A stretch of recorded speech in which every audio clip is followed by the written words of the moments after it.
Señores, entonces comenzamos esta audiencia. Es el segundo día de alegatos de clausura. Lo habíamos destinado hoy para las alegaciones de Hábitat y de Moneda. ¿Ese es el orden que vamos a seguir? No, su señoría. ¿Comenzaría yo? Ok. Muchas gracias. Moneda, entonces toma la palabra. Gracias, su señoría. Hago estas alegaciones en representación de Moneda, Administradora General de Fondos, que actúa en representación de sus fondos respecto de estos hechos que forman parte de lo que yo he señalado reiteradamente es el mayor ataque sistemático al mercado de valores de Chile en su historia. No es una calificación mía, es una calificación que se desprende de la cuantía de las multas que fue impuesta por la Superintendencia de Valores y Seguros.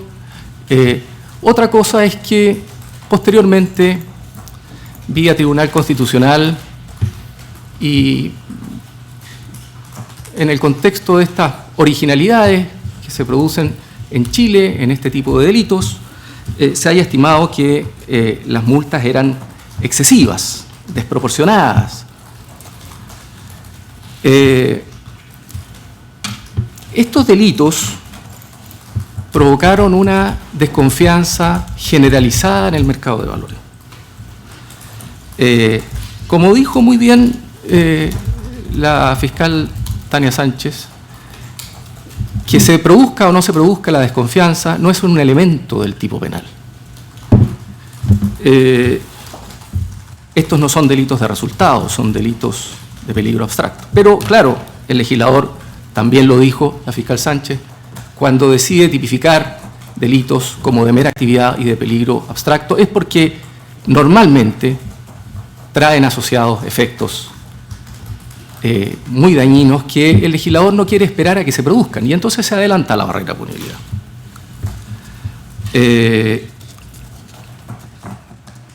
Esto pasa, no aquí nomás, pasa en los delitos contra la Administración de Justicia, delitos contra la libre competencia, los que protegen el sistema financiero crediticio. En fin, cada vez que lo que se protege es un sistema complejo cuyo funcionamiento se pone en cuestión con ciertas actividades que son en abstracto peligrosas para el funcionamiento mismo, se sancionan estos hechos, estos delitos como delitos de peligro abstracto. El hecho es que el daño sí se produjo. Se produjeron resultados efectivos de muy grave daño a la confianza, que no son necesarios típicamente, y en el terreno patrimonial también efectos muy concretos de perjuicios para las sociedades cascadas que el acusado debía administrar lealmente y tenía deberes fiduciarios, y consecuencialmente perjuicios para quienes invirtieron en estas sociedades cascadas, y también correlativamente un beneficio injusto para algunas personas, entre ellas muy principalmente, muy notoriamente el controlador de las cascadas y sus amigos. Decía, esto es típicamente irrelevante que se produzcan los resultados, pero estos resultados pueden tener relevancia penal, no típica, otro tipo de relevancia penal para los efectos del artículo 69 del Código Penal por la mayor extensión del mal producido por el delito. Nosotros sostuvimos en nuestro alegato de apertura que estos hechos son, aunque la defensa se empeñe en tratar de acreditar lo contrario, son hechos bien simples. Lo que pasa es que son un poquitito intrincados porque se diseñaron para oscurecer su detección. Y también dijimos que la defensa se empeñaría en complejizar estos hechos.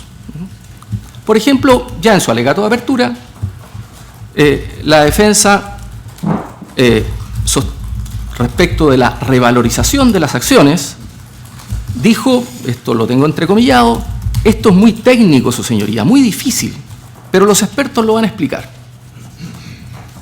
A nosotros nos parece que no es tan técnico ni tan difícil esto, y no se necesita tanto experto para explicarlo. Otra cosa es que uno no comparta la tesis de la defensa, pero eso no es porque no lo entienda, todo lo contrario, es porque la entendemos. Nos vamos a referir a ese punto más adelante.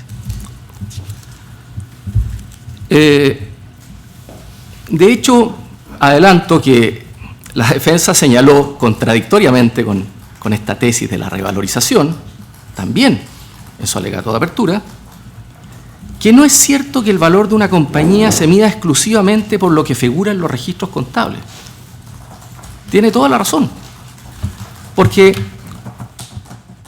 dejemos de lado el bono por un momento, que tenía sus propias cláusulas, pero los agentes sofisticados como los bancos tienen métodos de valorización. Si a uno cuando le dan un crédito hipotecario no se fijan en el valor de la casa por el valor de tasación fiscal, tienen sus tasadores, sus valoradores. Y entonces, ese aspecto que señaló la defensa, que no todo el valor de la compañía radica en lo que dicen los registros contables, es verdad. También en su alegato de apertura la defensa señaló que los querellantes actuaban movidos por, denominó, mezquinos intereses económicos, por el vil dinero. Yo noté en ese momento que se produjo generalizadamente una sonrisa discreta entre los demás personas que estábamos acá en esta audiencia. Parece que el dinero siempre es vil cuando es de otros. Aunque esos otros sean los trabajadores chilenos cuyas pensiones se vieron esquilmadas con estas transacciones, o sean personas que depositaron sus ahorros, como el señor Wolf, a nivel individual, o a través de fondos de inversión, como los que administra mi representada. Esto de los mezquinos intereses económicos es una manera más de descalificar a las víctimas, que hemos visto que ha sido la estrategia, no en este juicio, desde que se iniciaron los primeros cuestionamientos a las operaciones de las cascadas. Ya vimos que hubo querellas para las víctimas, en fin, y hasta para el regulador.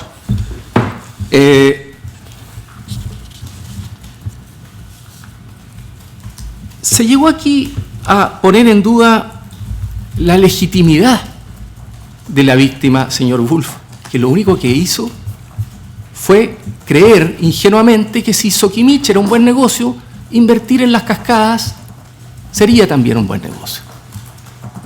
Y perdió mucho dinero. Y entonces se llegó al extremo de hacer presente que el apellido Wolf significa lobo en alemán, y que lobo es también, ya en plural, el apellido de otro de los querellantes, de manera que, no sé, tendríamos que entender que de alguna manera oblicua, enrevesada, habría alguna relación, alguna conspiración.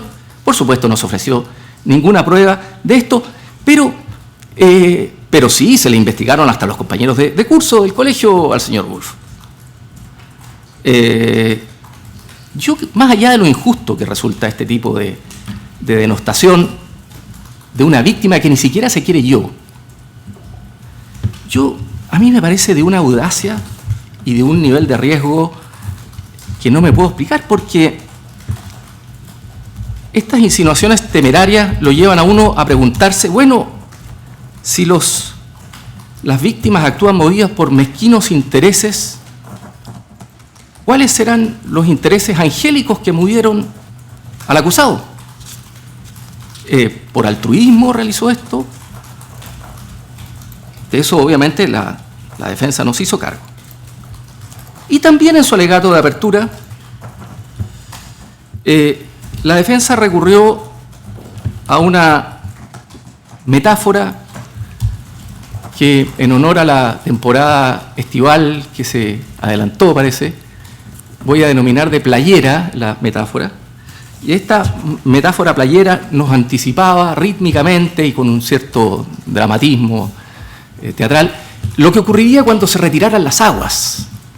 Cuando se retiren las aguas se va a descubrir esto, se va a descubrir esto otro. Bueno, es la manifestación de un deseo. Cuidado con lo que deseas, le decía el genio de la lámpara a Aladino, que es una advertencia literaria y cinematográfica muy antigua, un poco espeluznante, porque uno adivina que, como los genios son literalistas, cumplen los deseos de manera formal y no en la sustancia de lo que deseaban las personas, y entonces sabemos que forma y sustancia difieren, y entonces los deseos pueden terminar cumpliéndose, pero en prejuicio de uno, que creo que es lo que ocurrió, porque se retiraron las aguas y han quedado del descubierto todos los delitos. Me quiero referir al grave daño a la confianza, que no forma parte del tipo penal, pero tiene relevancia para los efectos del artículo 69. Ya en los años 2006-2007, antes de los hechos, lo sabemos por las declaraciones de don Fernando Tisné y por algunas actas de directorio y de comités de directores y de hechos esenciales que se tuvieron que enviar a la Superintendencia de Valores y Seguros para rectificar hechos esenciales de la administración. Se veía cómo se tergiversaban la información que se enviaba a la superintendencia, que se hacían aumentos de capital extraños que no tenían justificación aparente, lo que está fuera de los hechos que se investigan, pero parece que es un patrón que se reproduce después en los hechos investigados.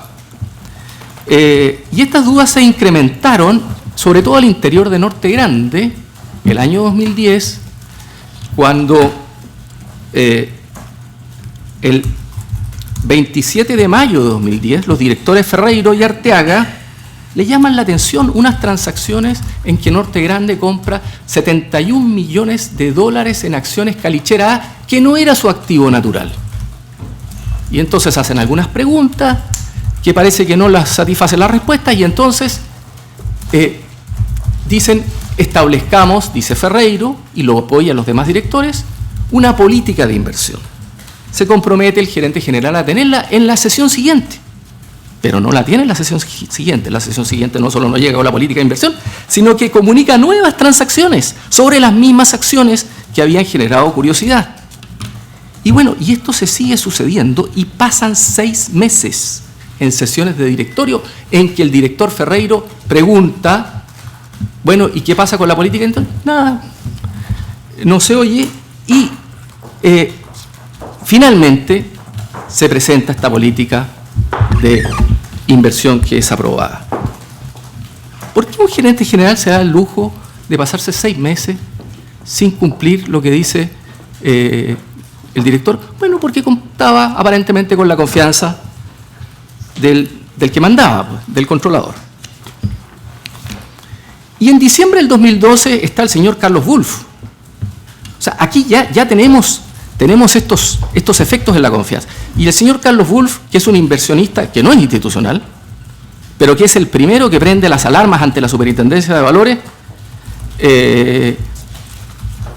desata las primeras investigaciones de la Superintendencia.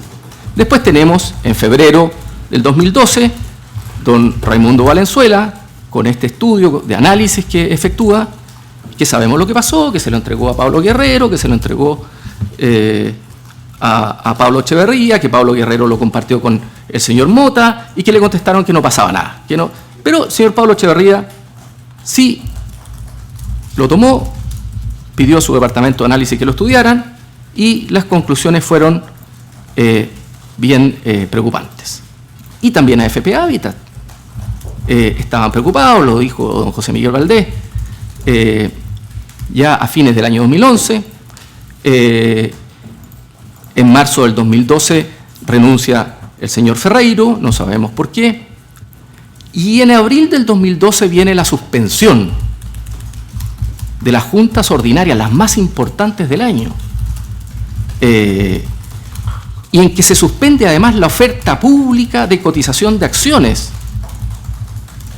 Se suspenden las juntas ordinarias y se ordena reversar las utilidades contables por casi 235 millones de dólares como consecuencia de la operación Linzo.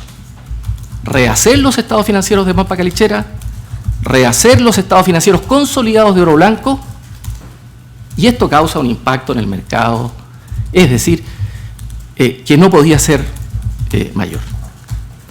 En julio del 2012, AFP Habitat hace una denuncia. Todo esto son preocupaciones del mercado a la Superintendencia de Valores y Seguros. Y el 31 de julio de 2012, en las juntas extraordinarias de Oro Blanco y de Norte Grande, que se realizan en reemplazo de las ordinarias que habían sido suspendidas por la Superintendencia, comparecen las AFP, Habitat, Moneda, Habitat Capital y el Fondo Moneda, y hacen presentes sus preocupaciones. Y en el caso de AFP Capital,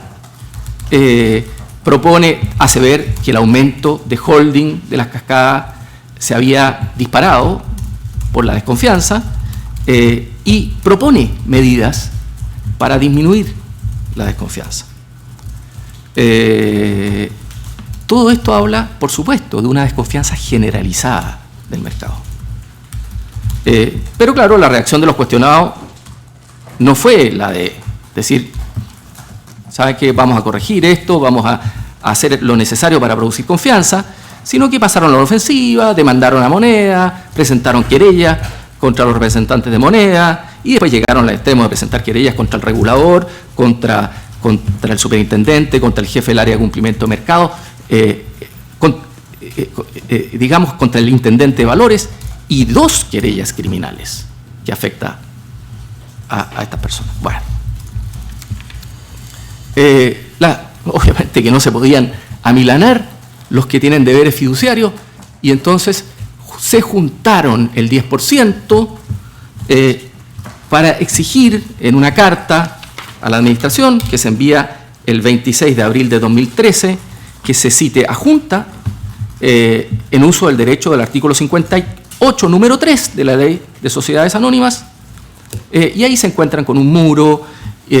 Primero no cita a la Junta, los obliga a la Superintendencia, todo esto lo relató la fiscal Tania Sánchez, y finalmente cuando se hace la Junta aparecen estos informes, estas originalidades nuevamente de Chile, uno de los cuales hasta el día de hoy es secreto. Pero como dijo la fiscal Sánchez, parafraseando a Pedro Pablo Gutiérrez, esto no era la fórmula de la Coca-Cola. Esto no se estaban pidiendo secretos industriales, se estaban pidiendo información sobre transacciones pasadas, no sobre algo que podía alterar o generarle información indebida a alguien, sobre informaciones, sobre transacciones pasadas.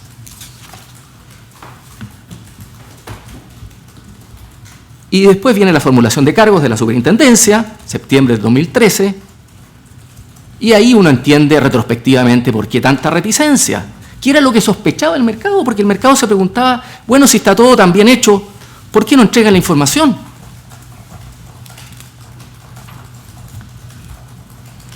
Bueno, en fin, su señoría, yo creo que en estos momentos tan críticos de nuestra historia nacional no es necesario elaborar demasiado para entender por qué la confianza es importante y por qué cuando se instala la desconfianza las consecuencias son tan dañinas. Respecto de los estatutos de Sokimich, quiero decir muy brevemente algunas cosas. Se ha dicho, ningún accionista podía tener más del 32% del capital con derecho a voto de Sokimich. Pero había una segunda norma, que tal vez es más importante para estos efectos, que ninguno de las series A o B, de los accionistas de las series A o B por separado, podía ejercer más del 37,5% del derecho a voto de las acciones. Por lo tanto, eso no impedía que un accionista individual tuviera, por ejemplo, más del 50% de las acciones Sokimich A. porque no representaban más del 32% del total A y B, y porque no iba a ejercer el derecho a voto, aunque dieran derecho a voto por más del 37,5%, no iba a ejercer el derecho a voto, lo que prohibía eso no es ejercer el derecho a voto. Y así fue como durante todo el año 2010 y hasta agosto del 2011, el grupo Pampa Calichera tenía más del 50% de las acciones Soquimich A, 50,2%. El grupo Cogua tenía el 4% de las acciones Soquimich A, que tenía pacto de actuación conjunta, acuerdo de actuación conjunta con Pampa Calichera. Y el grupo PCS, Potach, Nutrien, actualmente Tianqui, tenía el 44,77% de las acciones Soquimich A. Y todo esto sumaba más del 98%, casi 99% de las acciones, en 3 manos. Pero si uno mira las memorias de Soquimich de los años 2010-2011 y se fija en los 12 mayores accionistas, la situación empeora porque estos 12 mayores accionistas concentran el 99,1% de las acciones. Y entre esos mayores accionistas, muy conspicuamente figuran Banchile y la Rainvial, que sabemos que algún nivel de entendimiento también tenían en estos hechos.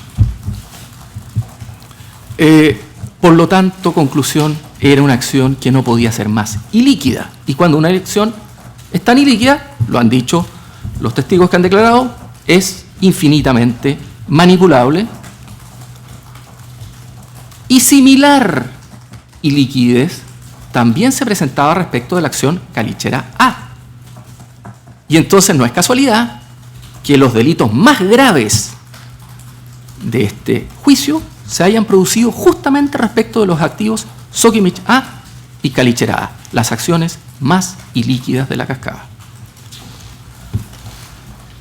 Sabemos también que la cascada tenía un orden natural en que los de arriba, Norte Grande, y antes de Norte Grande, SQYA, que controlaba Norte Grande, invertía en Norte Grande, por eso la controlaba. Norte Grande invertía en Oro Blanco y por eso la controlaba, y Oro Blanco invertía en Pampa Calichera, por eso la controlaba, y Calichera hacía su acuerdo de actuación conjunta que le permitían conjunto con Cogua controlar. Pero lo abandonan esto, lo explicó muy detalladamente el perito Orlando de la Vega, abandonan esta política tradicional del año 2009 y no es casualidad que los delitos materia de este juicio comienzan en el año 2009. Porque al abandonarse el orden natural de inversión, se multiplican de manera exponencial los efectos de lo que el perito Orlando de la Vega denominó los conflictos de interés por duplicidad de roles. Porque claro, lo que empieza a ocurrir es que si es un buen negocio vender acciones o comprar acciones, ¿quién lo va a aprovechar? La sociedad que naturalmente tenía por vocación que comprar esas acciones, o lo va a aprovechar otra sociedad del grupo. Y si lo aprovecha otra sociedad del grupo, ¿con qué criterio se prefiere a una y se posterga a la otra? Y el gerente general era el mismo.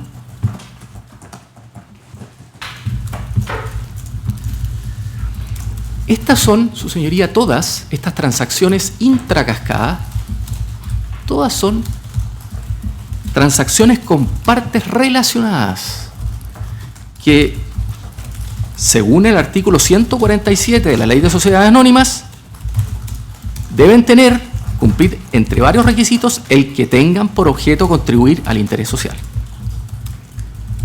¿Con el interés social de qué sociedad estaba comprometido el gerente general, el acusado Waldo Mota? ¿Y qué ocurre cuando las transacciones se realizan ahora en beneficio? El postergado son todas las de la cascada y el beneficio y el beneficiado es alguien fuera de la cascada, del cual también era gerente general, SQ. Pero estas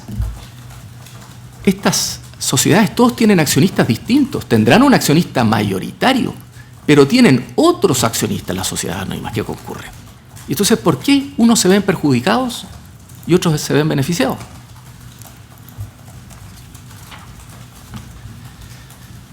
También se nos habló, lo dije, de la complejidad enorme que tiene este caso.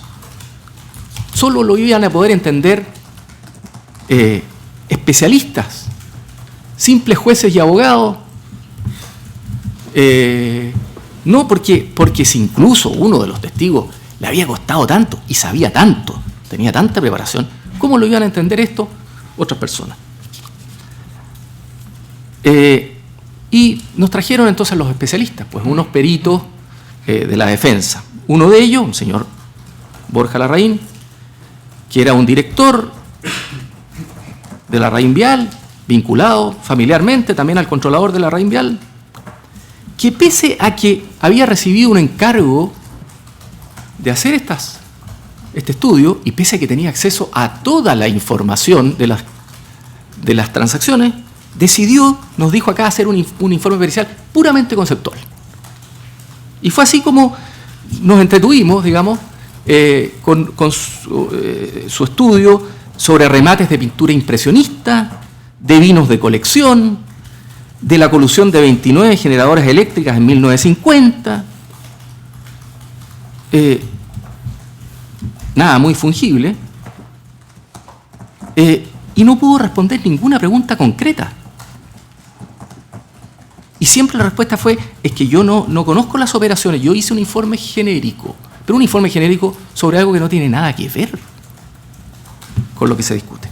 Porque no digamos que los remates de cuadros de pintura impresionista es algo muy comparable con un bien fungible como pueden ser las acciones. Y el otro perito, el señor Raimundo Ducci, dice que trabajó en CHL, Linson, y que se basó en los antecedentes que le proporcionó y que no pudo verificar la integridad ni la exactitud de la información que se le proporcionó. Eso lo dijo acá. Y bueno, nos tenemos que hacer cargo también de las teorías de la defensa. La primera, la teoría de las crisis subprime. Que es una teoría que es una crisis que se produce a partir del año 2008, cuando los bonos basura en Estados Unidos hacen crisis, una demostración también en Estados Unidos de que el mercado está lejos de ser tan perfecto y que a veces se producen estas crisis porque hay activos sobrevalorados. Bueno, pero esta teoría de la crisis subprime, en realidad aplicada al caso, es un verdadero relato fantástico que no tiene ninguna conexión con los hechos, porque, lo dijo la fiscal Sánchez, cuando uno me revisa las memorias, y yo voy a hacer simplemente un muy breve resumen, memoria de SQM del año 2009, página 9. Dice, fue el segundo mayor resultado de la historia de la compañía. La solidez financiera, la alta liquidez de la compañía nos permitió mantener inalterable nuestro plan de inversiones. Memoria SQM del año 2010, página 4. Habla de que se superó la utilidad del año 2009, convirtiéndose en la segunda mayor registrada en la historia. Habla de una sólida posición financiera de Sokimich. Memoria del año 2011, página 12. Año récord en términos de resultados. La memoria de Pampa Calichera, lo mismo. Memoria del 2009, página 17. Calichera tiene por objetivo entregar a los accionistas un retorno competitivo por su inversión. Habla de los dividendos pagados. Importancia de los dividendos. Siempre se menciona en la memoria. ¿Cuánto se está pagando? ¿Por qué? Porque los dividendos son los flujos. Y los accionistas toman en consideración los flujos para saber cuánto interés tienen en la acción. Memoria de Pampa Calichera del 2010, página 15, política de dividendos. Bueno, en fin. Del 2011, utilidades por 545 millones de dólares. Y así todas las memorias. Entonces, la crisis subprime nadie la pone en duda, sí existió. Pero a estas sociedades no les afectó. por lo menos si le creemos a las memorias. Después tenemos esta teoría formalista de la defensa, ¿ah? Que yo he dicho es un reduccionismo absurdo, casi infantil, una especie de ritualismo, que dice que si se realizaron las operaciones, se pagaron, hay facturas, hay traspasos, en fin, entonces todo está bien. Se respetaron los tiempos de difusión mínimos, se cumplieron todas estas ritualidades, y fue así como la defensa, con prolijidad de notario verdaderamente, se dedicaron a leer durante jornadas enteras algunos documentos para acreditar las operaciones, que creo que el único beneficio que produjo fue en favor de la acusación, porque quedó en claro que nadie discute la integridad, la realidad de esas operaciones. Pero lo que este ritualismo pasa por alto es lo más evidente de todo, que para que una transacción pueda ser ilícita, para que una transacción pueda ser ficticia, para que una transacción pueda ser engañosa o fraudulenta, o realizarse a través de artificios engañosos o fraudulentos, el primer requisito lógico que debe cumplir es que tiene que existir. Porque existieron esas transacciones, es que pueden ser ilícitas. Si no hubieran existido, no habría nada que reprochar.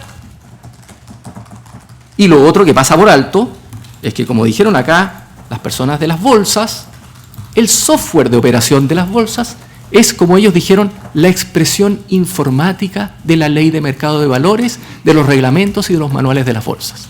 Por lo tanto, si alguien que no tiene root quiere comprar una acción, o quiere comprar una acción que no existe, el sistema no lo deja operar.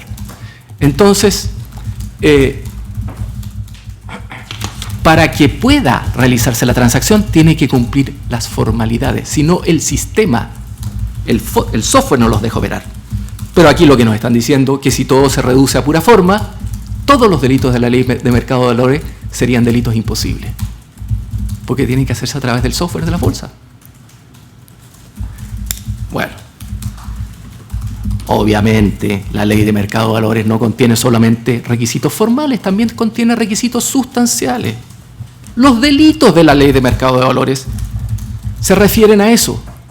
El artículo 53 lo que está diciendo no solo está sancionando, está diciendo no se pueden realizar transacciones ficticias, no se pueden realizar transacciones por medio o por artificios engañosos o fraudulentos.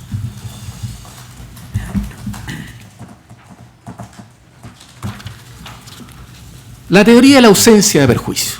Esto no perjudicó a nadie, nos dicen, lo que además no es cierto. No se requiere perjuicio, porque son delitos de peligro abstracto. No habrían producido perjuicio, nos dicen. Tampoco habría beneficio para el controlador ni para nadie. Pero después, de manera contradictoria, dice: pero el controlador no fue el único que se benefició, también se beneficiaron los institucionales que participaron en esta transacción y en esta otra. Bueno, ¿en qué quedamos? ¿Hubo perjuicios para la cascada o no hubo perjuicios para la cascada? ¿Y hubo beneficio correlativo para terceros?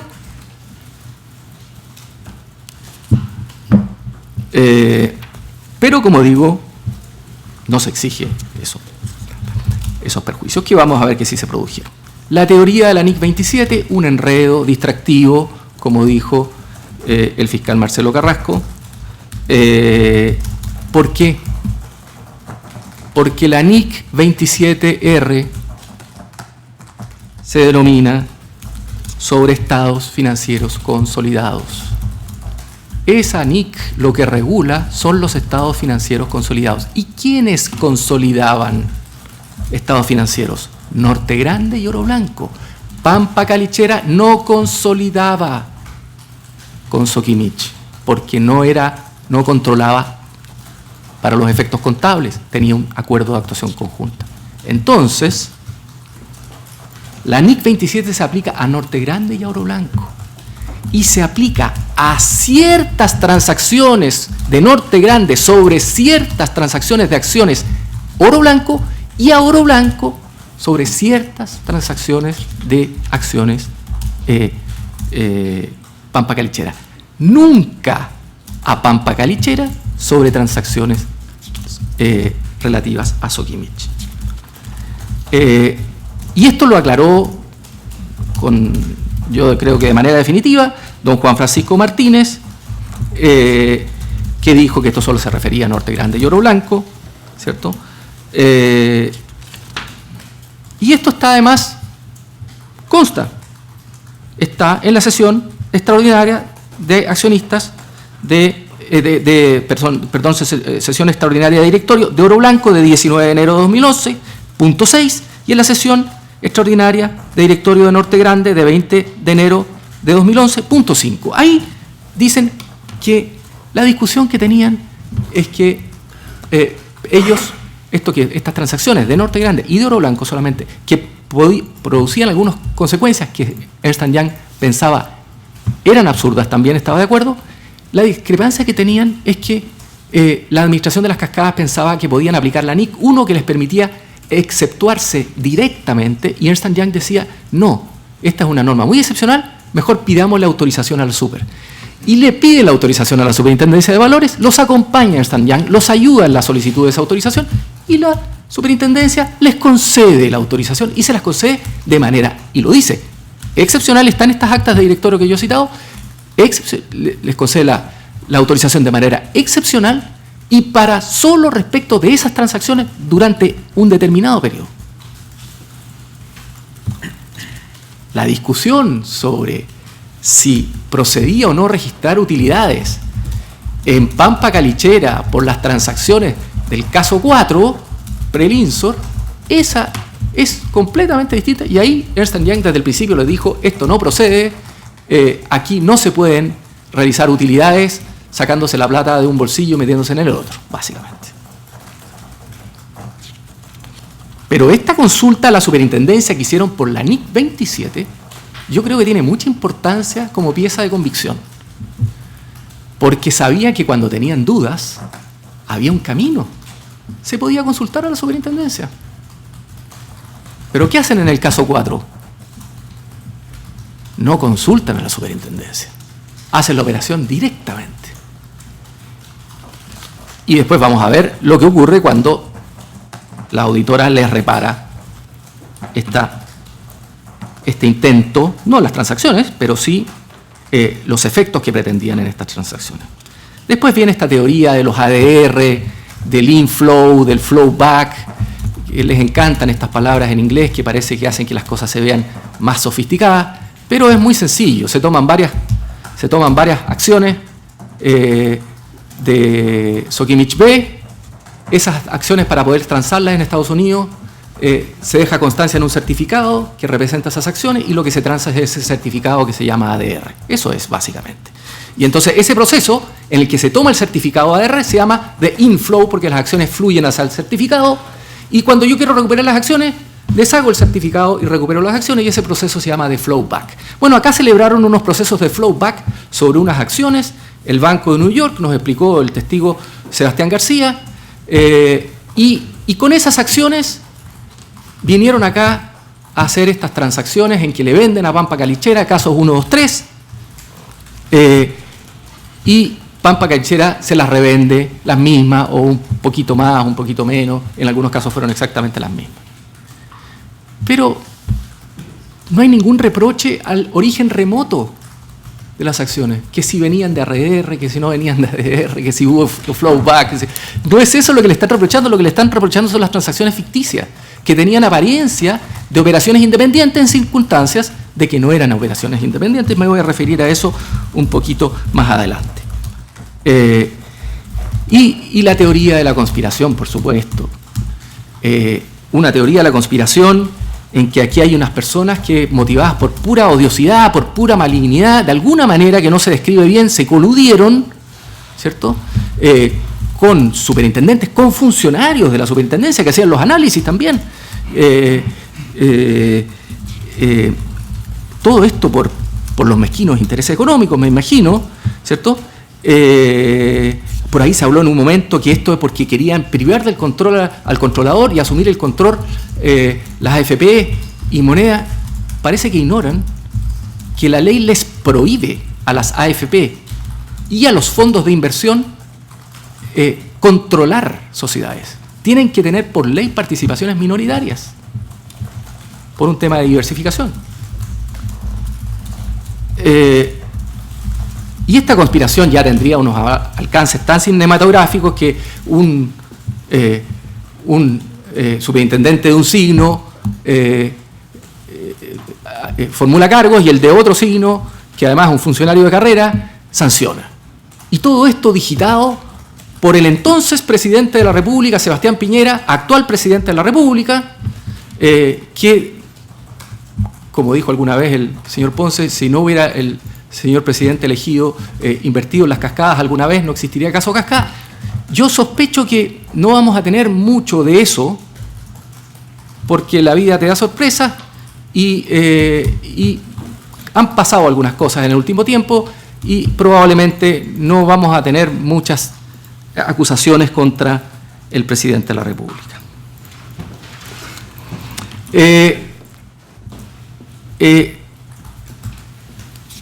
Y todo esto no les importa que la primera denuncia la haya hecho un inversionista, el señor don Carlos Wolf, aunque le hayan investigado hasta los compañeros de curso. Una cortina de humo de principio a fin.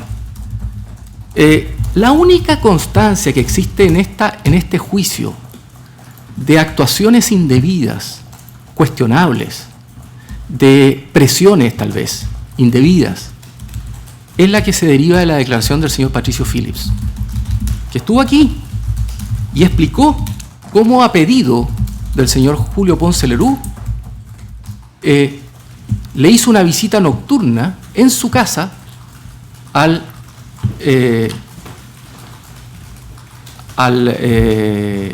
subsecretario de Hacienda, señor Ditborn, para que hablara con el superintendente Fernando Coloma, que preparó una minuta, que hizo revisar esa minuta por el señor Julio Ponce Lerú, que le introdujo correcciones que él dio por buena al señor Phillips. Dijo, sí, si lo dice don Julio Ponce Lerú, ustedes también. Y que le hizo esta visita al señor Ditborn, y que el señor Ditborn se comprometió a hablar con el superintendente, y que habló con el superintendente y después se volvió a juntar. Y le explicó el resultado, le dijo, mira, no emitió opinión el superintendente, pero es una persona proba, va a resolver lo que corresponde. Y el señor Phillips dice que también que presentó estos antecedentes a la comisión investigadora de la Cámara, comisión que terminó en un escándalo de acusaciones cruzadas porque varios de los integrantes de la comisión repetían a la letra minutas que se les habían proporcionado, que eran las palabras literales de los escritos que había presentado ante la Superintendencia de Valores. Y todo esto para la comisión investigando al superintendente. Bueno, después supimos todo esto del financiamiento de campañas, que a lo mejor es solo coincidencia, y como varios de los miembros de esa comisión habían estado involucrados en estos financiamientos, al punto que se autodenunció Sokimich, al punto que recibió una sanción de la SEC de Estados Unidos, el equivalente a la SBS en Estados Unidos, con una multa millonaria que pagaron sin chistar, porque allá sí pagan. Acá esto de acusar a los reguladores, eso es una cosa, son originalidades de Chile, pero cuando es la autoridad norteamericana, ahí pagaron sin chistar, les pusieron una especie de interventor.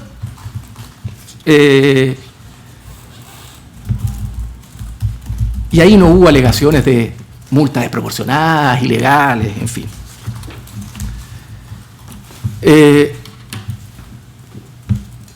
Las operaciones mismas. Tenemos las operaciones estas engañosas y ficticias destinadas a producir utilidades contables. Esto de las que estén destinadas a producir utilidades contables no forma parte de la descripción típica, son los propósitos ulteriores, son las motivaciones, son los casos 1 a 5.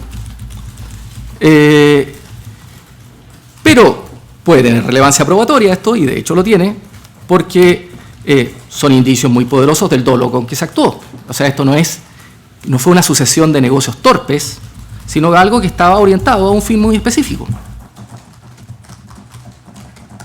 ¿Y por qué son tan graves estas transacciones?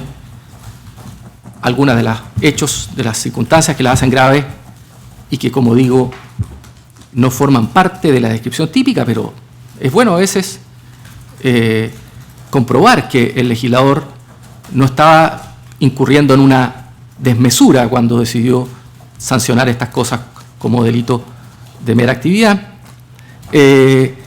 Bueno, en primer lugar se simulan utilidades que tienen solamente existencia en la contabilidad, en que no entra nada a la compañía. Se realizan transacciones completamente superfluas, salvo para el propósito de simular utilidades, lo que envía, obviamente, señales distorsionadoras al mercado, abulta artificialmente la presencia bursátil de la acción. Se hacen transacciones de ida y vuelta. El mercado, ¿qué es lo que lee? Estas acciones son muy transadas. Esto se agrava en los casos 4 y 5 porque los casos 4 y 5 recaen sobre Sokimich A, que, como hemos dicho, es muy ilíquido, y entonces cualquier pequeña transacción que se hace dispara los promedios.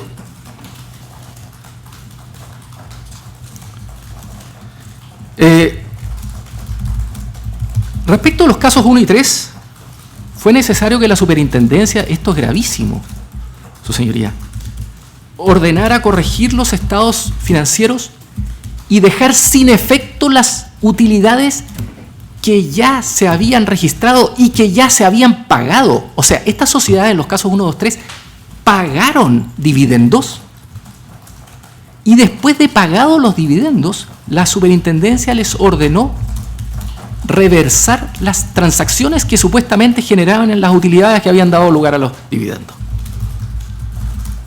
Respecto al caso 4, no ocurrió esto porque la auditora les dijo no pueden realizar la transacción. Lo que les costó el cargo a la auditora, la echaron después, eso lo sabemos. Y respecto al caso 5, pero quiero decir que respecto al caso 4, registraron la utilidad en los estados financieros, porque los estados financieros, esto es importante, y lo han dicho acá, los estados financieros son elaborados por las compañías, no por los auditores. El auditor lo que hace es visar el estado financiero emitiendo un informe que dice que los estados financieros elaborados por la compañía representan fielmente la situación de los negocios. Y entonces Ernst & Young le dijo, no, rehagan esos estados financieros si quieren tener una opinión favorable mía, si no voy a tener que emitir una opinión con reserva. Y lo rehicieron. Y en el caso, por lo tanto, estas transacciones no solo se realizaron, sino que incluso se consignaron en la contabilidad las utilidades falsas. Y respecto del caso 5, bueno, sabemos lo que ocurrió respecto del caso 5, se registraron en la contabilidad, se registraron en la contabilidad de los estados financieros auditados, pero esto fue posteriormente también ordenado reversar por la superintendencia, que tuvo que reversar también por sus efectos en los estados financieros consolidados, los estados financieros de Oro Blanco, de Norte Grande y de Potasio. Gravísimo. Pero también hay otros efectos porque se pagan dividendos improcedentes. O sea, estas transacciones, en los casos 1, 2, 3, pagaron dividendos improcedentes. Todo esto afecta la valoración de las acciones. Estas acciones son dividenderas, pagan muchos dividendos. Conviene comprarlas porque generan mucho flujo.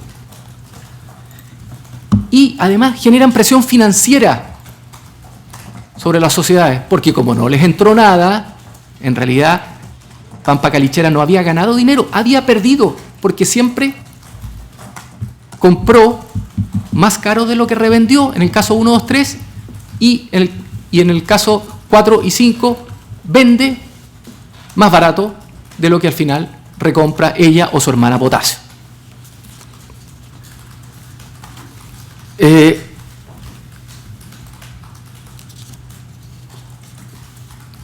Una cosa que es muy llamativa en los casos 1, 2, 3, lo dijeron acá algunos testigos, es que Pampa Calichera es un inversionista de largo plazo en el título SQMB. Porque controla SQM. Entonces, ¿qué sentido tenía que con diferencias de 3 días, de 4 días, comprar y vendiera acciones? Ninguno.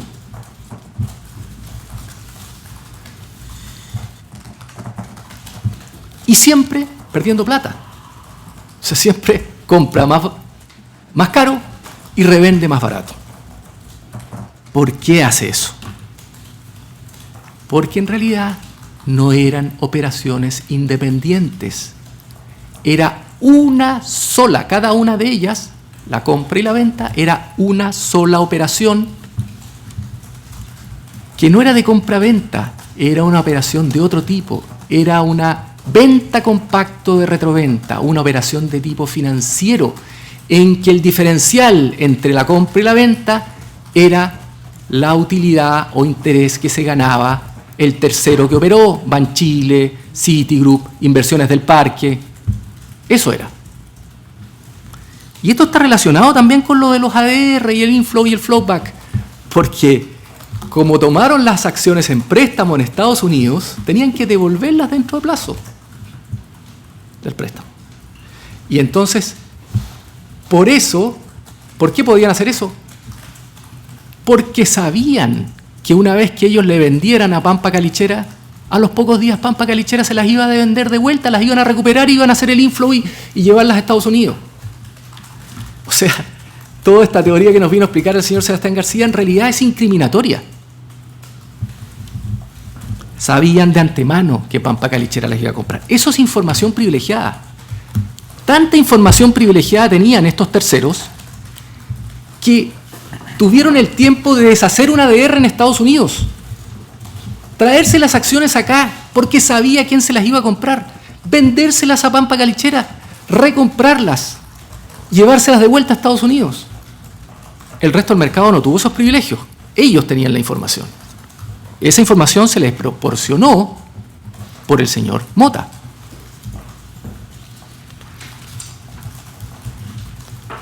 Y sobre el método FIFO, que está detrás de esto, First In, First Out, claro, es un método respecto de inventarios de cosas fungibles en que se presume, es válido, que lo que primero entró es lo que salió. Entonces, si yo compro arroz muchas veces y después vendo arroz, el arroz que vendí es el primero que compré. Y los precios y las utilidades se hacen en relación con esa primera compra. Y así en ese orden se van vendiendo. Pero este método no está diseñado para transacciones ficticias, está sancionado para verdaderas transacciones de compra-venta. No para una compra con pacto de retroventa, que es una operación financiera que se disfraza, y ahí está la ficticiosidad de operación independiente. No son independientes, están interrelacionadas la compra con la venta.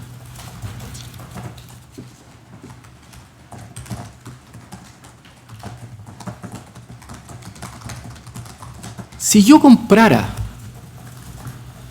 un tractor que lo revendo 3 días después a la persona que me lo vendió y se lo compro a 3 y se lo revendo a 2, todo el mundo va a decir, más allá del nombre que se le ponga a esto es un arriendo. Bueno, estos arriendos en el mercado de valores se llaman compras con pacto de retroventa, pactos se les denomina sintéticamente. Es una operación financiera.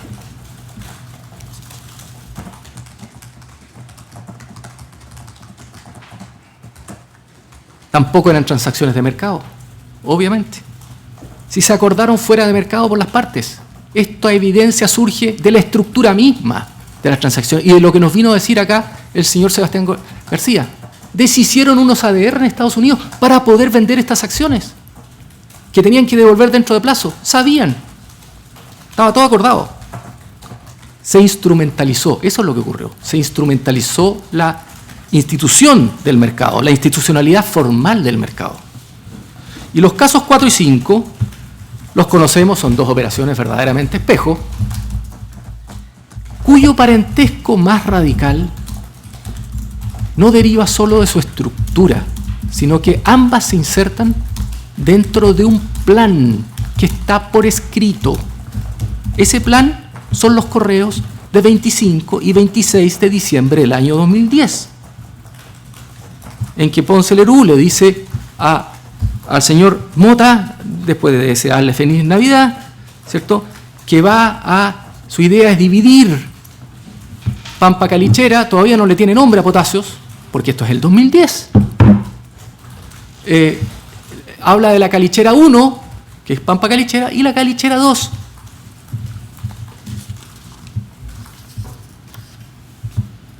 Y le dice algo en lo que pido especial atención porque es muy relevante. Le dice: Calichera 1 se va a quedar solo con el 25%, estoy leyendo literalmente el correo de SQM, y la 2 con el resto.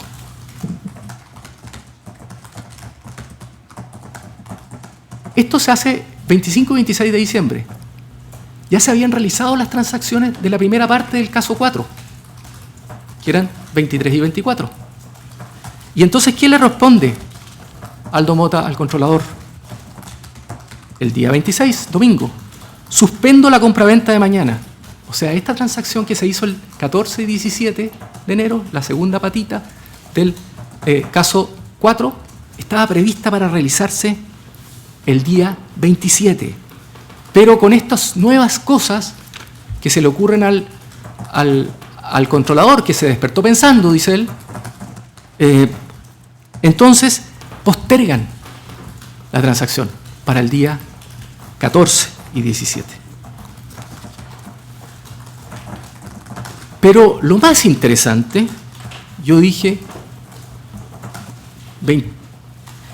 la Calichera se va a quedar uno con el 25% y el resto va a ser para la Calichera 2. Bueno, esto se cumplió con precisión matemática.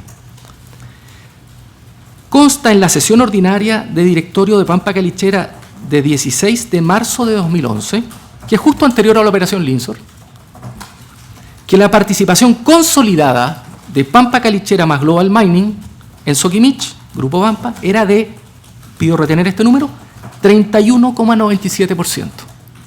31,97%. Recordemos que Julio Ponce Lerú dijo que la Calichera 1 se quede con 25. 31,97%. Que la Calichera 1 se quede con 25, dice. Bueno, yo tomo 31,97 y se la resta acá. Le resto 25 y ¿cuánto me da? También pido retener este número. 6,97%. Eso se tenía que quedar en la Calichera 2. Bueno, ahora vamos a la sesión ordinaria de directorio de Potasios de 18 de enero de 2012. La primera después de la compra, que se hace en octubre del 2011, de estas acciones que terminan en Potasios. ¿Cuál es la participación de Potasios? Está adivinando el tribunal, 6,97%. O sea, estas cosas que ensoñaba el señor Ponce Lerú cuando se despertó pensando, se cumplieron un año después de manera matemática hasta decimales. No puedo sino recordar la frase del señor Phillips, que nadie tiene la bolita de cristal. Creo que está equivocado. Hay algunos sí tienen la bolita de cristal y pudieron un año antes saber exactamente con cuánto se iba a quedar Potasio. ¿Era el mercado lo que estaba actuando aquí? De nada de estas discusiones que están en estos correos navideños se conoció en el directorio. Esto era como un petit comité que funcionaba fuera del directorio. Y después las cosas, simplemente, el directorio les ponía el timbre muy dócilmente, como hemos visto que ocurría.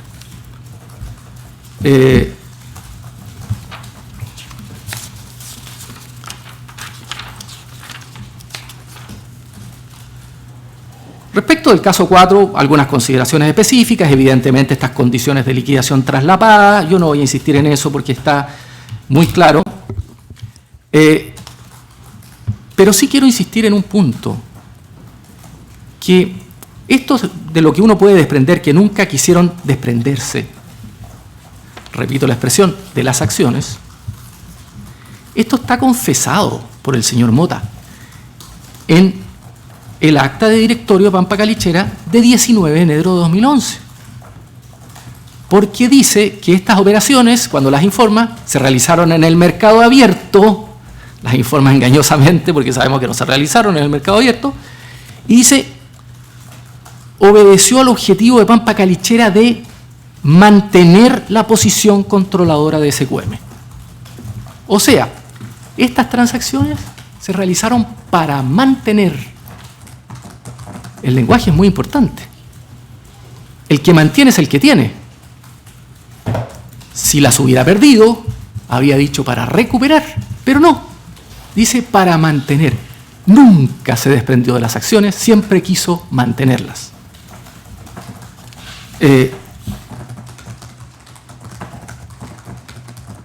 Obviamente que en las sesiones de directorio no explicó nada de que había un plan estratégico que se había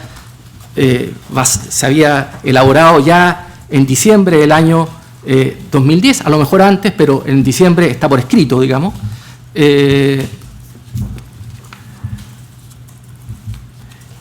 Y las objeciones de la auditora, también esto es importante, fueron formuladas por primera vez, informadas por el gerente general por primera vez, las objeciones son anteriores, en sesión ordinaria Pampa Calichera de 3 de marzo. Y en esa misma momento en que le está diciendo a los directores, Ernst & Young tiene objeciones, dice, esto está entrecomillado, asimismo, dice, los auditores señala que sí se podría aceptar la utilidad en la medida que las operaciones hubieran sido realizadas con un tercero. Pero qué cosa más misteriosa. ¿Por qué dice esto? Si eso es lo que no ocurrió, no la realizaron con un tercero, la realizaron intracascada. ¿Por qué en ese momento, cuando les dice no nos deja Ernst & Young, pero sí se podría si lo hiciéramos con un tercero? Porque ya está planificando hacer la operación Linsor. De hecho, el día 23 de marzo se aprueban los estados financieros en la manera que Ernst & Young quería. Y el día 28, sabemos, 5 días después, se da inicio a la operación Linsor. Que es lo mismo, pero ahora triangulado con un tercero. Lo más interesante de todo, su señoría, es lo que nos vino aquí a reconocer el señor Carlos Bustos recientemente, de Price. Ernst & Young solo hizo reparos a la primera parte del caso 4, porque esa es la única operación que está dentro del ejercicio que audita Ernst & Young. Se realiza en diciembre del 2010. La operación de 14-17, la segunda parte del caso 4, es de enero del 2011 y ya no cabía o no caía dentro de la labor de Ernst & Young auditar. Esa la audita Price. ¿Y cómo la audita? Porque él nos reconoció acá que había también aquí en este caso mucha diferencia entre el precio histórico de adquisición y el precio de venta. Y había que aplicar FIFO teóricamente, pero no lo hicieron. Acogieron la misma criterio de Ernst & Young. Lo reconoció acá. Price, el auditor que lleva, creo que más de 8 años, ininterrumpidamente. Aquí ya no hay turnos, no hay cambios, no hay rotación con las cascadas. O sea, y los estados financieros que hacen las compañías no registraron utilidad. O sea, la propia compañía, Pampa Calichera, que tanto ha criticado, aquí hemos visto la actuación de Ernst & Young, no registró utilidad, acogió ese criterio, nadie lo obligaba. Y la auditora también lo comparte, Price, la nueva auditora. O sea, tenía razón Ernst & Young en su objeción.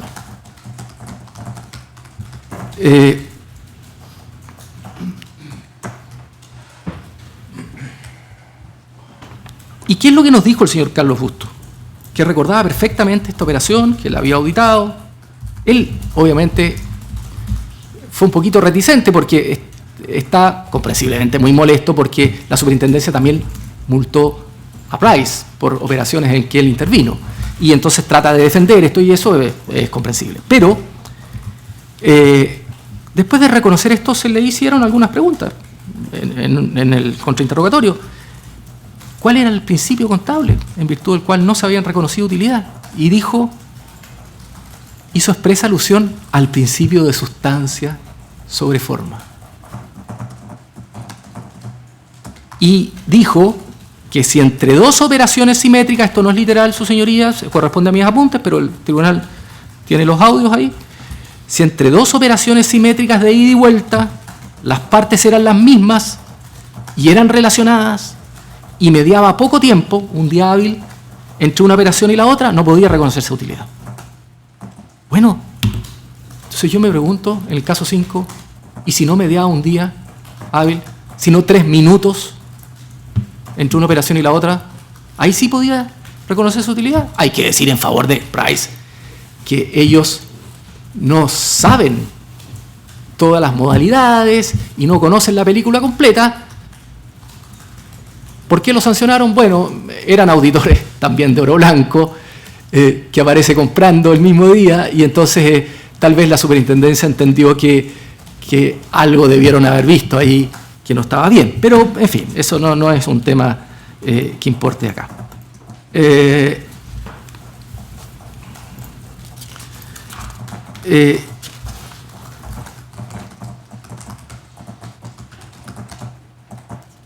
Respecto de la operación Linsor, yo creo que se ha dicho prácticamente todo. Es una triangulación verdaderamente grosera para eludir las objeciones. Y ya lo había anunciado el señor Mota en esa acta de directorio a la que me referí cuando dice no nos deja Ernst & Young hacer esto, pero dice que sí lo podríamos hacer, si lo habríamos podido hacer si lo hiciéramos con un tercero. Y este es el tercero, pues. Este es el tercero para darle apariencia de operación. Pero ¿quiénes son las verdaderas partes de la transacción? Global Mining, Pampa Calichera a través de Global Mining, vendedor, Oro Blanco, comprador. Tanto así que le hacen un préstamo. Y Linsor nunca tuvo más de 230.000 acciones en su poder. Linsor compra el primer orden directa por 230.000 acciones, la vende y recién ahí, estas eran acciones de control, pasando y pasando, se va haciendo esta bicicleta en que terminan todas las acciones en poder de Oro Blanco y las transacciones se hacen con diferencia de 3 minutos.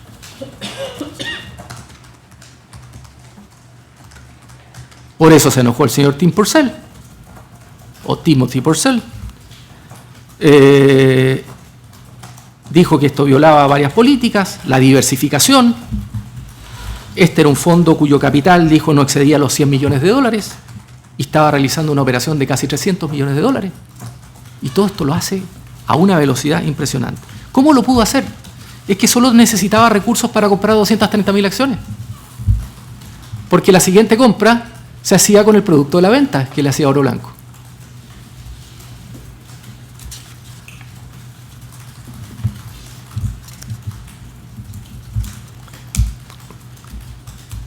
En la formulación de cargos de la SBS al Linsor, párrafos 92 y siguientes,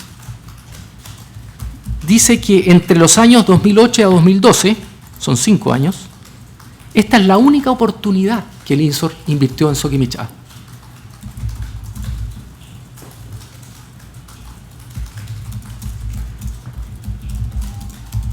Y dice que esta sola transacción representa el 36,5% de todo lo que operó Linsor con todas las acciones entre los años 2009 y 2012. O sea, en 5 años, todas las operaciones del INSOR representan un X cuyo 36,5% es esta sola operación.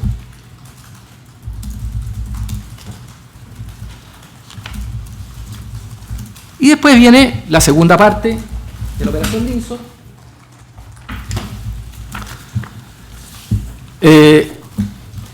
en que se aprueba, sabemos, la división de Pampa Calichera y la creación de potasio, que ya había sido diseñada en diciembre del año 2010 en unos correos electrónicos, pero que es propuesta por el señor Mota y se hace en la Junta Extraordinaria de Accionistas de 17 de julio del año 2011. Y así vuelven al primer piso de la cascada, igual que en el caso 4, pero ahora no vuelven a Pampa, sino que vuelve a la hermana que nació de la división de Pampa.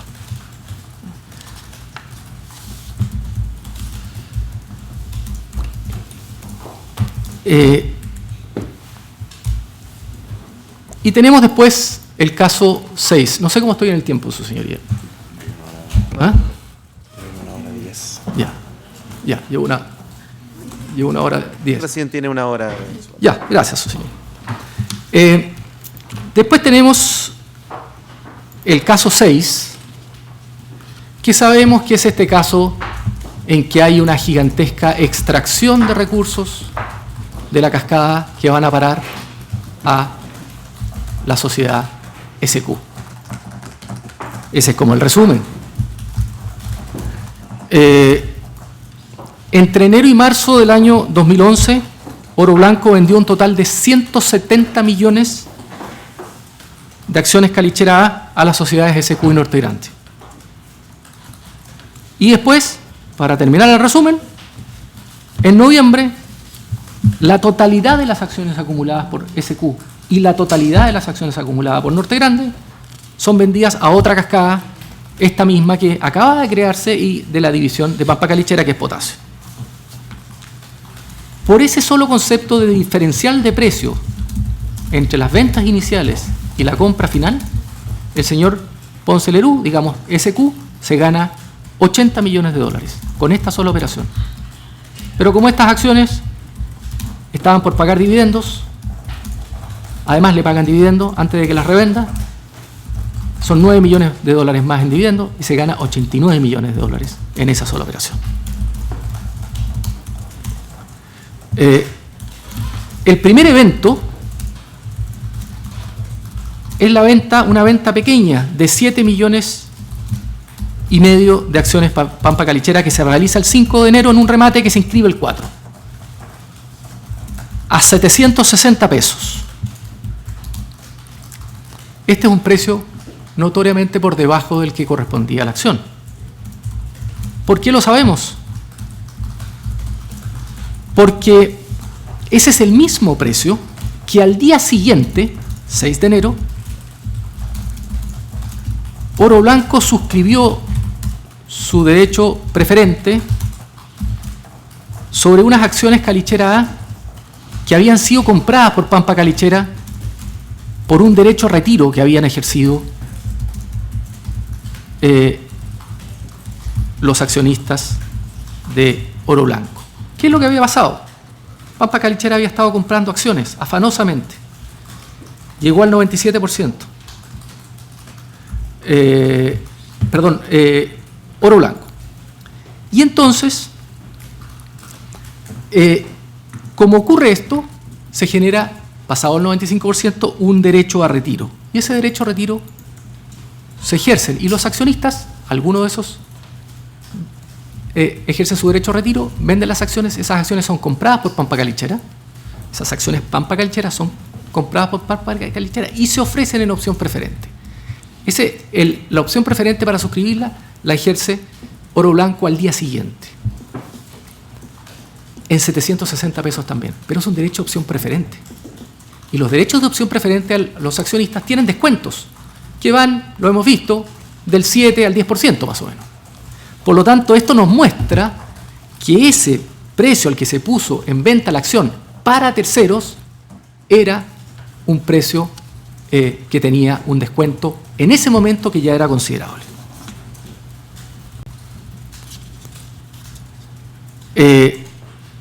Recordemos que, como lo dijo el testigo Zapata, la razón por la que Oro Blanco sobrepasó el 95% en su participación en Pampa Calichera, llegó al 97%, es porque había estado comprando acciones en septiembre del año 2010 y en adelante, muy afanosamente, a el señor Guzmán Lyon y a otras personas de nombres familiares. Y lo hizo a precios de 900 pesos. Entonces, tanto esfuerzo para comprar acciones a 900 pesos y después las remata a 760. No tiene ningún sentido. Tanto no tenía sentido, su señoría, que aquí hubo puja. El mercado no dejó pasar esta. Dijo, esto está muy barato. Y esas acciones se terminaron rematando a 807 pesos. Segunda prueba del valor absurdamente bajo que le habían puesto las acciones. Las remató Norte Grande y SQ, porque estaban empeñados en quedarse en esas acciones, tenían otros planes. O sea, se produjo la puja y ellos insistieron hasta que se quedaron con las acciones. ¿Y cómo se distribuye este paquete de 7.500.000 acciones? Más o menos 80%, un poquito menos 80% SQ y un poquito más de 20% Norte Grande. Pero la suma de lo que compra uno y lo que compra otro justo da 7,5 millones. Y esto es muy importante, porque significa que hubo coordinación. Porque estas coincidencias cósmicas no se producen de otra manera. El segundo evento es el aumento de capital de Pampa Calichera, 19 de enero del 2011. Es un aumento por 320 millones a 725 pesos. Al hacer el aumento, al proponer el aumento, se dice expresamente por el señor Mota que estas acciones, ese precio, 725 pesos que se le iba a ofrecer como precio preferente a los que suscribieran el aumento de capital, a los accionistas, tenía un 9% de descuento. Esto no es una cifra que la calculamos nosotros, sino que es una cifra que proporciona el acusado. O sea, esos 725 pesos eran un 9% más barato de lo que en realidad valía la acción. Eso no está mal, porque es una opción preferente. Lo que está mal es que por primera vez en la historia no se hicieron los aumentos de capital correlativos hacia arriba. No se hizo aumento de capital en Oro, ni en Pampa, ni en Norte. Por lo tanto, Norte no tuvo capital, o Oro no tuvo capital para suscribir, no tenía dinero para suscribir el aumento de capital. Y entonces necesitaba, entre comillas, vender activos. En realidad podía haber explorado otras vías, podría haber solicitado un crédito, incluso no solo al banco, a un banco, sino que incluso al controlador, que tenía mucho dinero porque después se quedó con las acciones. Pero no, el controlador que había prestado plata en otras oportunidades, aquí dijo no, yo no voy a hacer aumento de capital, todo esto lo decidía el controlador, por supuesto, tenía que proponerlo Mota, no se hace el aumento de capital en Norte, no se hace el aumento de capital en Oro, Oro queda en situación de estrechez financiera preordenada. Lo pusieron en situación de estrechez financiera. Y esto es muy importante porque ese es un artificio engañoso fraudulento, por medio del cual se realizaron posteriormente las transacciones del caso 6, porque el tipo penal del artículo 53 no solo sanciona inducir o intentar inducir en la parte de las transacciones del inciso segundo, sino realizar transacciones por medios engañosos de fraude. Y esos medios pueden ser coetáneos o pueden ser anteriores, esos medios o artificios. Y después viene el tercer evento, que es este remate de 163 millones que se inscribe en el día 28 de marzo y que se realiza el día 29 de marzo y que se inscribe al mismo precio en que se realiza el remate, 726 pesos por acción. ¿Y por qué? Es que se necesita, se fija ese remate, como digo, en, creo que son 725 pesos por acción.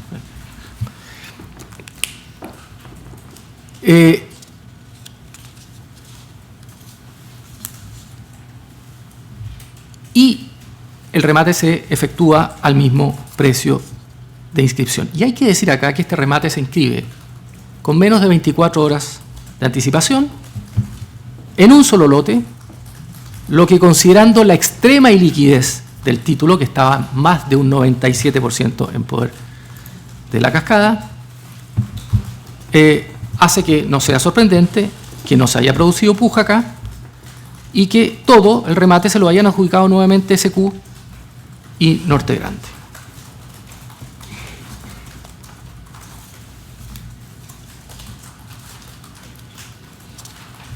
Por lo tanto, SQ lo que consiguió fueron un importante número de acciones Calicherá a un precio de condiciones preferenciales,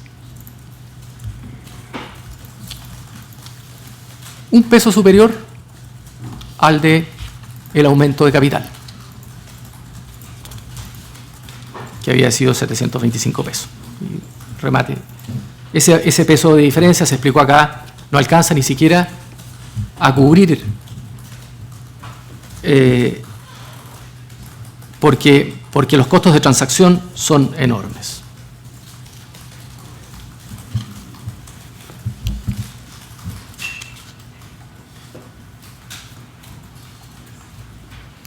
Y acá no es que se reproche que se hayan hecho uso del plazo mínimo de difusión, ni que se haga en un solo lote, sino que lo que se reprocha es esta conjunción de artificios, de poner en estrechez financiera a Pampa Calichera, a Oro Blanco, que entre comillas la obliga a vender, que se vende un título extremadamente ilíquido, que se fija el mínimo legal y en un solo lote, o sea, que se ponen todas las dificultades que permitía el software de operación de las bolsas para que ocurriera lo que ocurrió, que se los adjudican las mismas dos sociedades, Norte Grande y SQ más o menos un 70%, Norte Grande más o menos un 30%, y los dos cantidades adjudicadas suman exactamente la cantidad rematada. Evidente coordinación.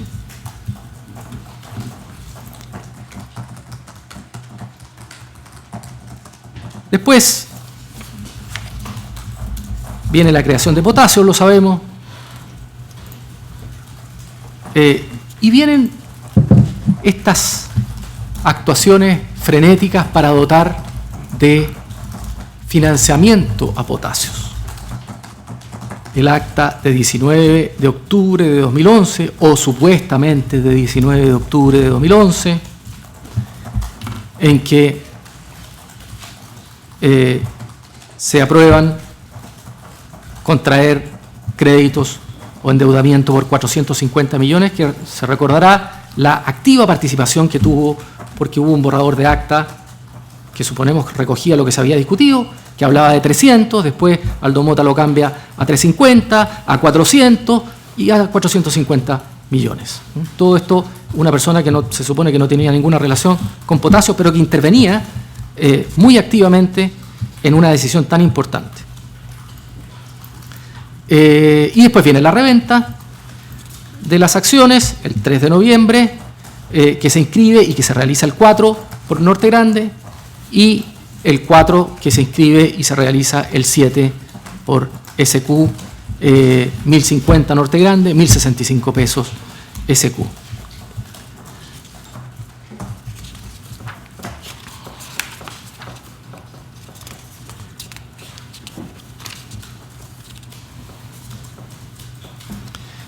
Me voy a referir brevemente a la supuesta falta de participación del señor Mota en algunas operaciones. Lo que consta es que el 5 de enero y también el 29 de marzo, la venta del paquete chico de Calicherá y la venta del paquete grande de 163 millones, Aldo Mota era gerente general de Oro Blanco, la vendedora, y de las compradoras Norte Grande y SQ. Eso no lo ha desmentido nadie. Se nos dice que el señor Mota renunció al cargo de gerente general de SQ el 4 de julio de 2011. Pero esto carece de la relevancia que parece que le atribuyen a esto. Porque el artículo 15 del Código Penal considera autores, en su número 1, a los que toman parte en la ejecución del hecho. No es necesario que el señor Mota haya realizado el hecho completo constitutivo del caso 6. Basta que haya tomado parte en la ejecución del hecho sabiendo, estando, digamos, habiendo convergencia de dolo, sabiendo exactamente qué es lo que se iba a hacer. Y vamos a ver que lo sabía.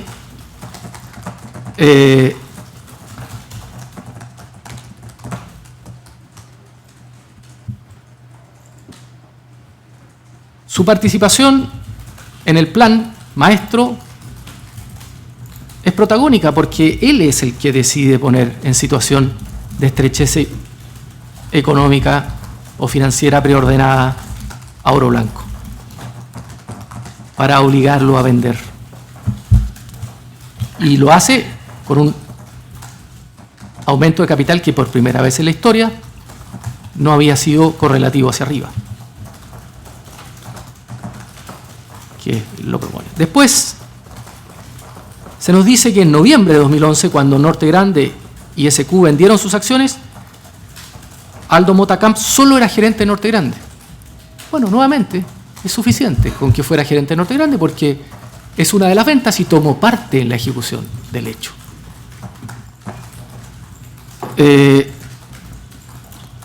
Pero además hay que tener presente que la renuncia del señor Mota al cargo de SQ y SQA de 4 de julio de 2011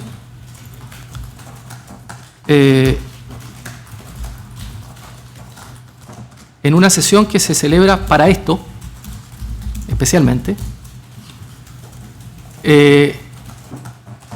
resulta llamativo que se cite una sesión de directorio extraordinaria para este efecto específico y que 2 días hábiles antes de esa sesión de directorio, el 30 de junio, haya llenado y firmado los formularios de la ficha de cliente de SQ y SQA ante la corredora Larraín Vial.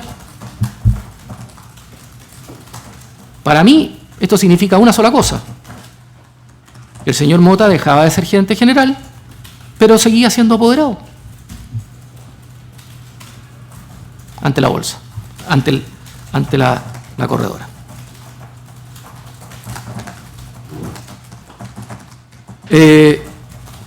Sobre la supuesta falta de participación del acusado en Potasios, porque había dejado de ser gerente general de esta sociedad el 15 de septiembre del año 2011, yo estimo, en base a la estructura de los hechos, que esta renuncia solo tuvo por función el intentar procurarse impunidad, pero es un intento fallido, porque no tiene ningún sentido. Al señor Mota lo designaron gerente general en la primera sesión de directorio, 31 de agosto de 2011. Y en la segunda sesión renuncia, 15 de septiembre de 2011. O sea, lo designan en una, acepta, y en la segunda sesión renuncia. ¿Qué es lo que tenía pensado hacer? que estimó que era mejor salir de la gerencia general, ya lo vamos a ver.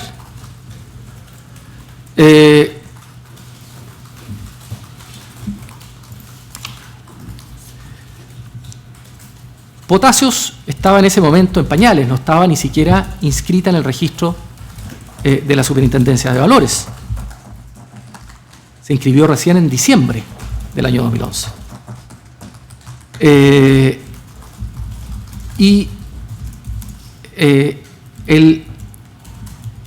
En octubre del año 2011, 6 de octubre, el nuevo gerente general lo designa en el 5.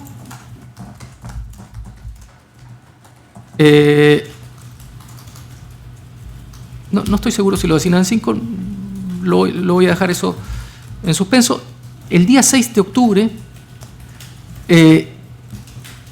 el nuevo gerente general, el señor Contesefica, aprueba un crédito de Potasios a SQ por $37.560.000. O sea, Potasios, que fue creada para aumentar la eficiencia del uso de caja, que en Pampa Calichera estaba limitado, la primera operación que realiza es prestarle plata al controlador. Y después vienen estas sesiones de 19 de octubre, esta sesión de 19 de octubre o fechada de 19 de octubre, en que se contraen créditos por $450 millones, o se aprueba contraer créditos por 400, para ser más exacto, por $450 millones. Esos $450 millones equivalían a los valores de la época a más de un 13% de toda la participación de Pampa Calichera.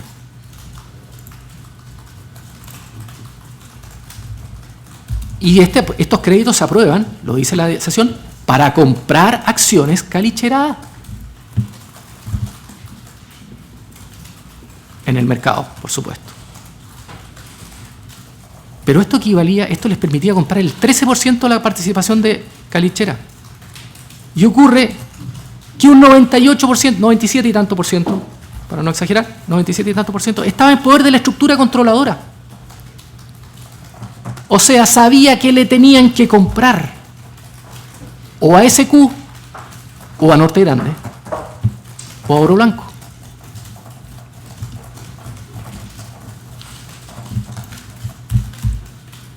Para hablar de plan.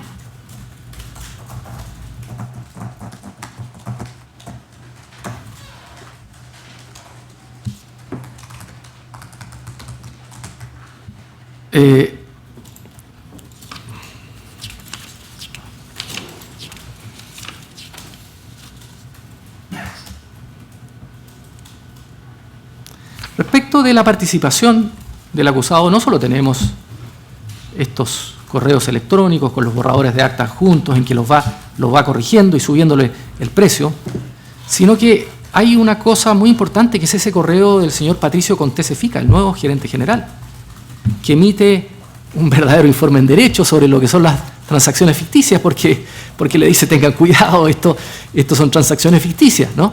Leyó ese correo ayer la señora Tania Sánchez. Pero yo quiero llamar la atención en ese correo, en otra parte de ese correo. Ese correo empieza de la siguiente manera, abro comillas, está dirigido a Aldo Motacamp y dice: en relación a lo que me preguntaste ayer, respecto de posibles transacciones de Potasios, entonces, este es un informe que hace el señor Contesefica a pedido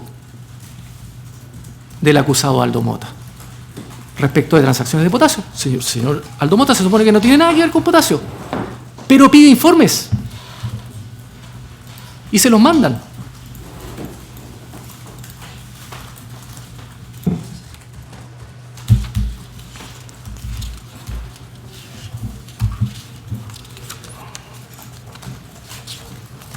Y respecto de las falsificaciones de las actas, que en realidad no es un delito de falsificación de actas, es un delito de proporcionar información falsa al mercado, Solamente quiero agregar algo que puede contribuir a entender la razón de por qué se hizo esto.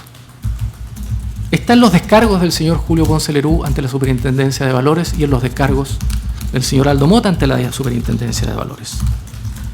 En la página 389, primer párrafo de esos descargos, el señor Aldo Mota, el señor Julio Ponce Lerú, dice que no tuvo participación alguna en lo que se refiere a las operaciones que le fueron informados recién en la sesión de directorio de Oro Blanco y Pampa Calichera de 29 de marzo. Claro, tuvo conocimiento ex post, dice. Claro, pero si se hubiera puesto la verdadera fecha, que era 28 de marzo, no se habría enterado después de las transacciones, se habría enterado antes. Y por eso es que se le cambia la fecha al acta. Y lo mismo dice el señor Mota.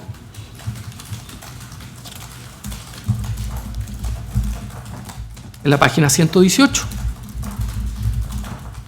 agrega, con esta información consulté a algunos directores, se refiere a la consulta previa supuesta, entre ellos Pablo Guerrero, Patricio Phillips, Julio Punzo Pinochet, a los que describí la operación. Me manifestaron estar totalmente de acuerdo, autorizándome a seguir adelante con la venta bajo la condición de que fueran como máximo 5 millones, en fin, etcétera, etcétera. Entonces, lo que está diciendo es, bueno, yo le pregunté a los expertos, entre ellos un abogado, el día antes, me dijeron que estaba todo bien.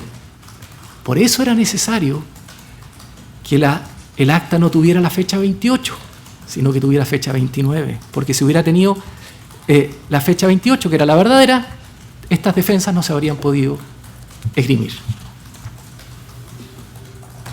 Y claro, no culpo al señor Pablo Guerrero que se haya sentido que lo estaban tratando de incriminar y que haya aportado las copias que tenía de las actas, porque eso es lo que estaba ocurriendo.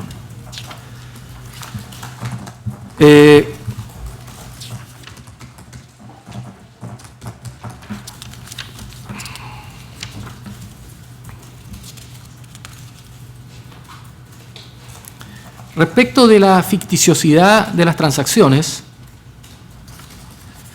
me remito a lo señalado por el señor Patricio Contese Fica, que le encuentro toda la razón, correo al que se le responde gracias Pato, muy escuetamente, como responde el jefe, no, que era para esos efectos el señor Aldo Mota. No,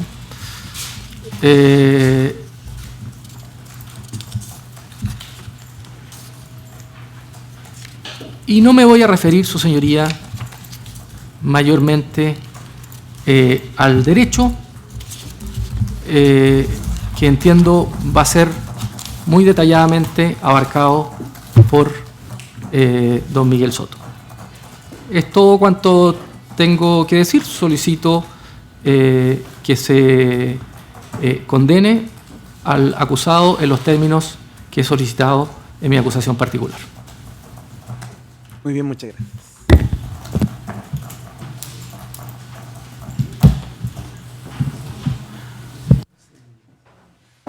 Señores, entonces vamos a hacer un receso. Solo el alegato que continúa es de AFP Habitat. Sí, eso sí. Ok, volvemos a las 11:20. Gracias.